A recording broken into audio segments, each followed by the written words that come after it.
Hi, welcome to Back to School Night. It's September 1st, 2021. I'm Mr. Heller. I'm going to be talking to you tonight about 7th grade U.S. history. Welcome. Just a little few things about myself. I am actually from Baltimore. I was born and raised in Baltimore, so sometimes I still have a little funny accent. I like to say hun a lot. Love crabs and steamed crabs and crab cakes. I taught in Baltimore County public schools for many, many years. The reason I'm in Fairfax County now is that I moved down here this summer. So I'm very excited to be teaching in Fairfax County. And I'm very, very grateful that I'm at Glasgow Middle this year. I have two 18-year-old boy-girl twins. They just started college this fall, actually. I just dropped them off at school. We're all huge Orioles fans and Ravens fans. Looking forward to the Ravens year. The Orioles, I'm still hoping they can get a few more wins before the end of the year. If you like Star Wars, I will definitely talk it up with you. I'm a huge Star Wars nerd. Anything Star Wars, I am very, very interested in. Like getting outside, riding my bike. I just brought actually a stand-up paddleboard. I just got into that as a little exercise and getting outside. I am a graduate of the University of Maryland, College Park, and Johns Hopkins University. So on to the stuff that is very important for you. I think your children can do very, very well and succeed.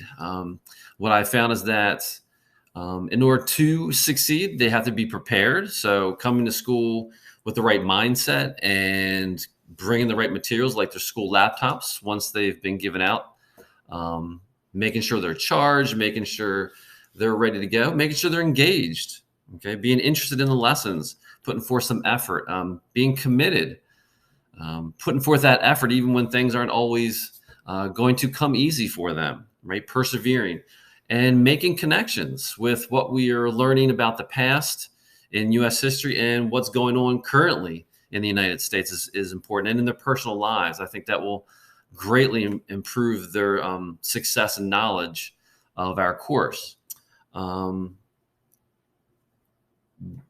What can help them as well?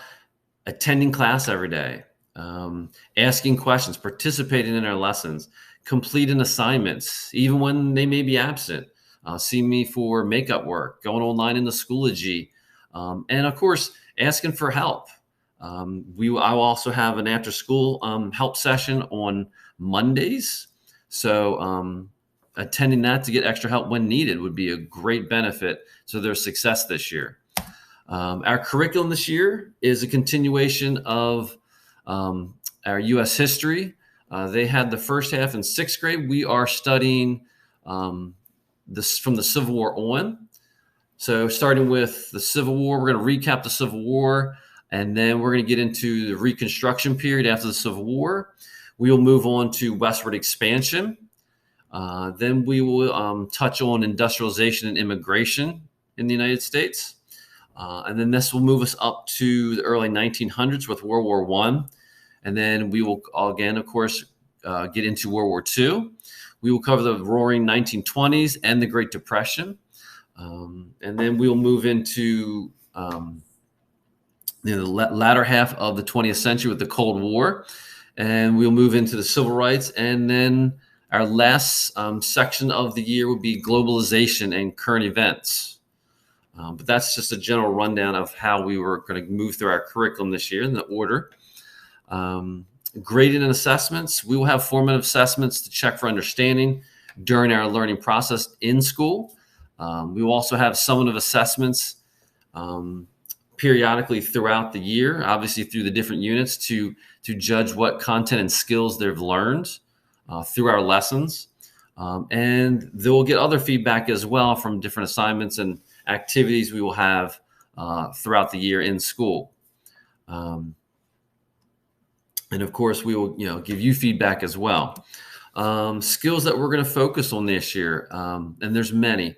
We're going to definitely practice analyzing primary and reading and analyzing primary sources. We're going to analyze political cartoons and other documents, disciplinary writing, corroboration of different sources. So do these sources back up different claims and arguments, using that as evidence for arguments, collaborating with our peers. We're going to chronologically order documents based on evidence, and we are definitely going to be using document-based question assignments as well, analyzing and using documents to formulate claims based on certain issues that we're going to be studying. Grading, we're going to have our criteria for grading is going to be on a scale from 0 to 8. We are going to be evaluating basically 4 key kind of components. One component is knowledge and understanding. Another is investigating skills. C is communicating skills. In other words, that's a heavy emphasis on writing. And then our last component that we'll be looking at and grading and evaluating is critical thinking skills throughout the year. Homework should be at a minimum this year. What I'm thinking now is most homework, if given, will be most likely work that was not finished in class, in school. But we shouldn't be given tons. I don't plan on anyway giving tons of homework. At least that's my hope, to not give tons of homework, because we'll be working so hard in school that I think that will be our goal. Retake policy. We do have a retake policy here at Glasgow. We are going to offer it to students who score a 7 or below on our assignments.